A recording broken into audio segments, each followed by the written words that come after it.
शक्तीपीठ महामार्ग हा रद्द झाला पाहिजे या एकमेव मागणीसाठी आम्ही आज रत्नागिरी नागपूर महामार्ग रोखून धरलेला होता।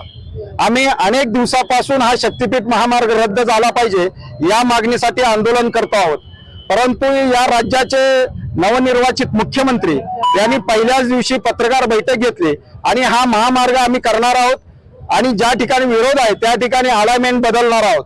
त्यांनी पुढे जाऊन असंही म्हटलं की सांगली जिल्ह्यापर्यंतच या महामार्गाला समर्थन आहे, सांगली जिल्ह्यापासून आम्ही अलाइनमेंट बदलू अशा प्रकारचं स्टेटमेंट केलेलं होतं।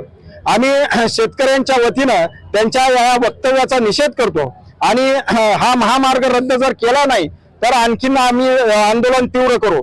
आमचे आंदोलन एवढ्यासाठी करतो आहोत की हे जमीन अधिग्रहण जे आहे हे जमीन अधिग्रहण हे महाराष्ट्र सरकार 1955-56 कायद्यानुसार करायला लागलेलं आहे आणि या 55-56 कायद्यामध्ये शेतकऱ्यांना कुठल्याही प्रकारचे अधिकार नाहीत।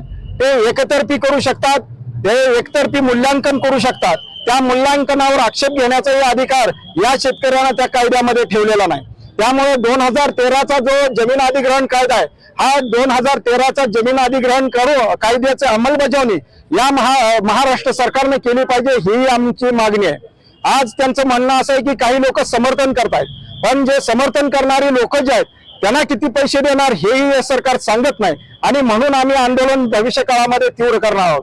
पुढची आमची जी स्टेप आंदोलनाची ती असणार आहे, या सत्ताधारी पक्षाचे जे लोकप्रतिनिधी आहेत, या जिल्ह्यामधले जे लोकप्रतिनिधी आहेत किंवा जे पालकमंत्री या जिल्ह्याचे होतील त्यांच्या दारामध्ये आम्ही आंदोलन पुढच्या काळामध्ये करणार आहोत। हा इशाराही आज आम्ही आपल्या माध्यमातून देत आहोत।